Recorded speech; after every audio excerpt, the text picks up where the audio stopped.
Hi guys, Zach here with another Command & Conquer Red Alert video. In this game I'm playing a free-for-all match on the map Naval Conquests. I'm playing in the bottom right as the Allies. For those of you who don't know this map, there's a small island on each corner, and players after building on the island need to expand to the mainland in the middle. Both a mix of water control and land control are going to be very important in this match, because of course all the middle island is linked by land, but there again you need to have control of the water so you can transport things across, and also there's no really big land patches so it can be fired on from the water. So first of all I'm just getting my economy sorted on my island. There's quite a few gems there, which makes it quite easy. Now what you'll notice I'm doing is I've just built some rocket men, and that's because one of the players is playing Soviets. And people who play Soviets on this map tend to use aircraft, so I'm going to have to be quite careful and just place some rocket men around just in case, to protect from aircraft. Personally, I prefer Allies on this map. That's because they're so superior to Soviets when it comes to water, especially with cruisers, and also the Soviets don't have any radar jamming technology, so you can see all their base. And you can see I'm just making use of both ore patches on my small island, but I will need to be getting across to the mainland quite quickly. But first I just need to develop a sustained economy. And you can see I'm building that second ore refinery just to make use of both ore patches. One thing to note is there is an island of gems located to the bottom left of the map, and that's quite important. It's probably going to be taken by the player playing in the bottom left, but really we're going to want to try and deny that if possible, because it does give people a big advantage if they can get that island. And if the player on the bottom left is a bit slow, want to expand, then I might try and land. I've just built some more rocket men just to be. But yeah, and now I'm placing my service depot. I need a service depot in order to build an MCV so I can expand to the middle. I'm also going to need to build a naval yard so I can build some destroyers, and a transport vessel so I can get my MCV over to the mainland, which is located right next door. Now hopefully there won't be any naval attacks early on. But I'm going to build a couple of destroyers just in case. It is a free-for-all match, so sometimes people are a little less aggressive in those situations, because you don't want to get drawn in to an early fight particularly. And I'm going to build a radar dome, and I'm going to want to build an information centre just so I can get visibility over the map and I can see any attacks that are coming. Now you might notice that the entrance of the water to my area, there is a small narrow gap, and that does mean if there are any destroyers coming down, they do get bottlenecked, which makes it a little bit easier. It's less relevant later in the game when people start to get cruisers, because then they can fire long distances from the other side of the bottleneck. But early game it is very significant, and it just makes it a bit easier to defend. And as you may have noticed, I've just built 2 MCVs, because I'm going to want to build another one to try and expand further to the left and possibly get that gem island if it isn't taken already. Although the person in the bottom left should get that area.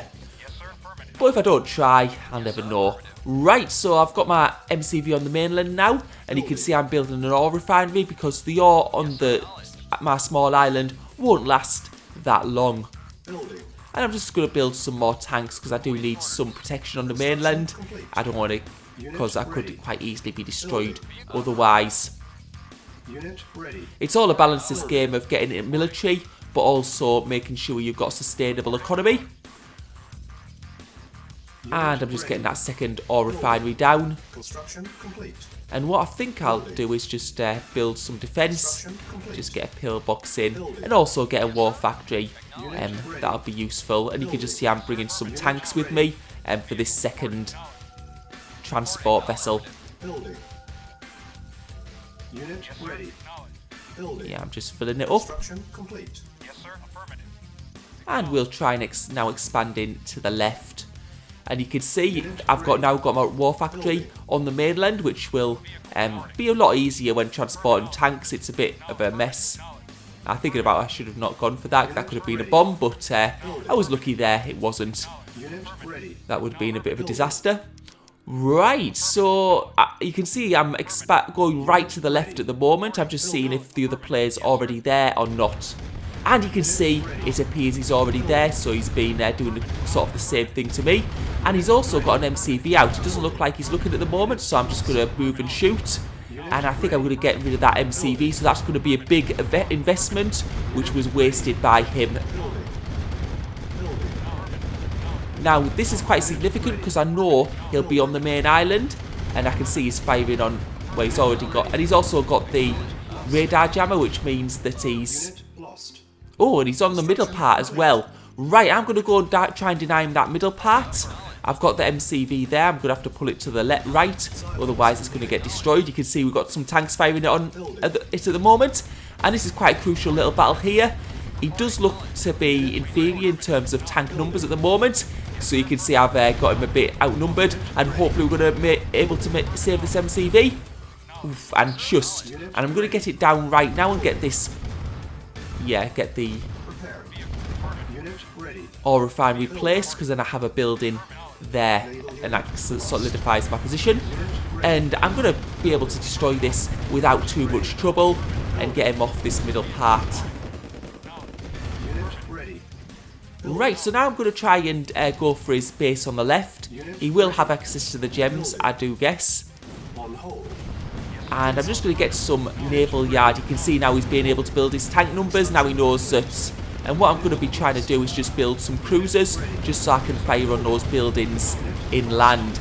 And we can see this is going on. I think he's firing on me from the water as well. Yep, so I'm going to need to sort of pull back here.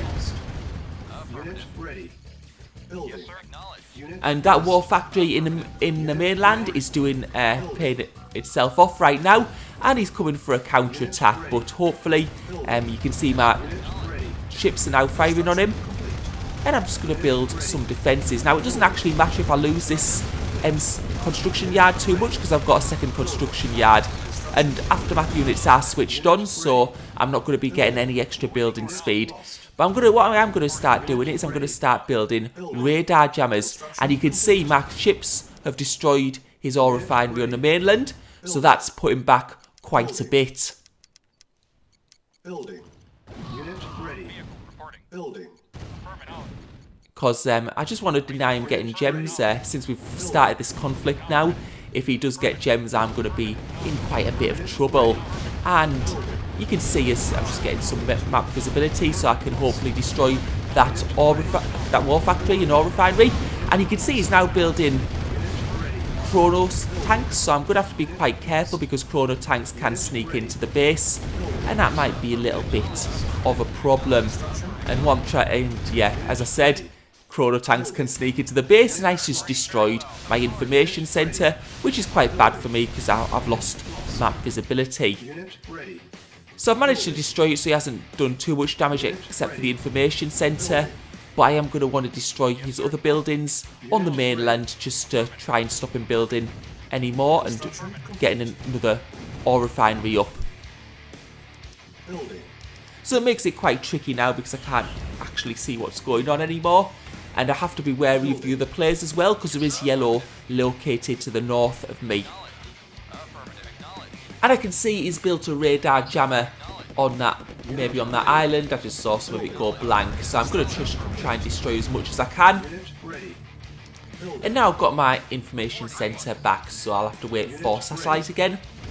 And I'm just building some more medium tanks. So this has turned into quite a bit of a land battle. Cyan haven't really got any ships on them in the middle. And having some control of the middle is sometimes quite important. You could see how easily his buildings went down as soon as I got those cruisers and ships up.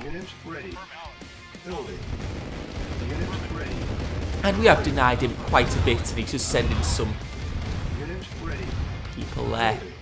I have built 2 information centres this time, just in case I lose one. I think if you build 2, I've never tried it actually. I don't know if that means if you lose one, I'm guessing you don't lose satellite. That's what I'm hoping anyway. And I'm just getting some more radar jammers just to reduce the enemy's visibility on me. It does look like Cyan will be set back an awful lot, and at the moment we've sort of been almost playing it as a 1v1. There are 2 other players in this matchup. Unit ready.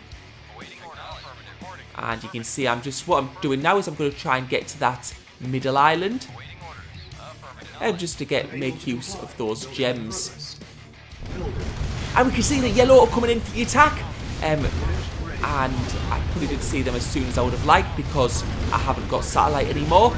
And it looks like they're going for the MCV, so it's not too bad trade off this because they are fighting through my things, and I need to save that ore refinery.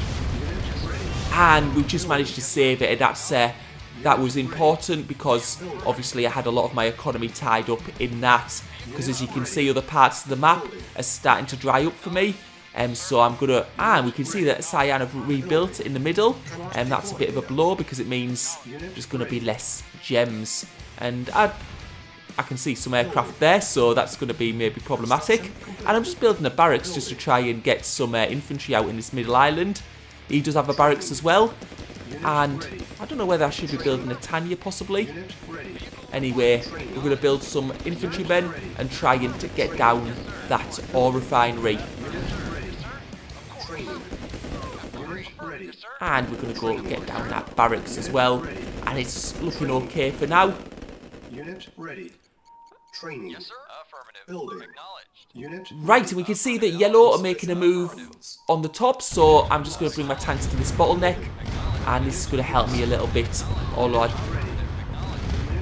And yeah, we'll obviously get a good trade off there. And now he's pulling his tanks back. I think he's realised it's always a bad idea to fight similar numbers if you try and go through a bottleneck. So I'll leave my tanks there for now. And you can see he's got Tanya out of his barracks. That's a bit of a... I mean, all the gems are gone now though, so almost. There's a little bit left, but we'll get rid of that. And I mean, there's no point in investing anymore because there's not enough on that middle island to make it worthwhile. So I'm going to have to look at investing maybe to the bottom, because you can see there's still some ore there, because I am running short at the moment. Yes, sir. Acknowledged. Affirmative. Reporting. Waiting order. And you can see there's some missile subs there. Alright, this makes it quite hard because the thing about submarines is they can disappear. So it's quite hard to... And yeah, they're firing on my land. I mean, I haven't got anything that important there at the moment. I have got radar jammers. So that's going to make it harder for him to see. I saw he sent a spy plane over there. So what I'm going to do is I'm just going to send my units over there, do some force fire. And we can see we destroyed one of his missile subs there. And what I'm just doing is forcing fire my ships around. Just, obviously you can see me, so I'll probably be moving them away. And he's focused them down with planes. Right, and this is a bit of a problem now because the other team have got I've got a navy, and that's on the outside, and most of my navy is on the inside, so that's going to be a bit problematic. We've got purple attacking me there with missile subs, so I'm going to need to take these away. I might just try and trade them off with some tanks, but he's also got that's messed it up a little bit. He has got Tesla, and you can see he's actually destroyed those 2 bridges, so people can't get to his little base there. And this is looking bad for me at the moment, actually. I'm going to lose this base. Yep, and it's actually looking quite bad. I think what I've done is I've overextended. I got in a fight with Cyan, and being quite central, Cyan's got some navy there as well. And now he's coming for my base here. And what you can see is I've run out of ore. So there's no more... I've got no more ore on my starting island, and my 2 ore patches are basically used up. Okay, my ore trucks can travel to the left, but they're just going to be fired on by probably the navy from Cyan. So it does look like this match is... Yeah, now he's got too many cruisers. He's got more cruisers than me, and he's probably going to destroy the destroyers, and I've lost my information centre now. So that's pretty much good game. Sometimes that happens in free-for-all. Sometimes you expand. And if you get caught up in too many fights, you can end up fallen short, so that's what's happened. Naval unit lost. Yeah, I invested a lot in. I probably needed to take more notice of yellow earlier on, probably. I think that was probably my big mistake. I thought he was going to be having in a fight with purple. Thanks for watching, hope you enjoyed.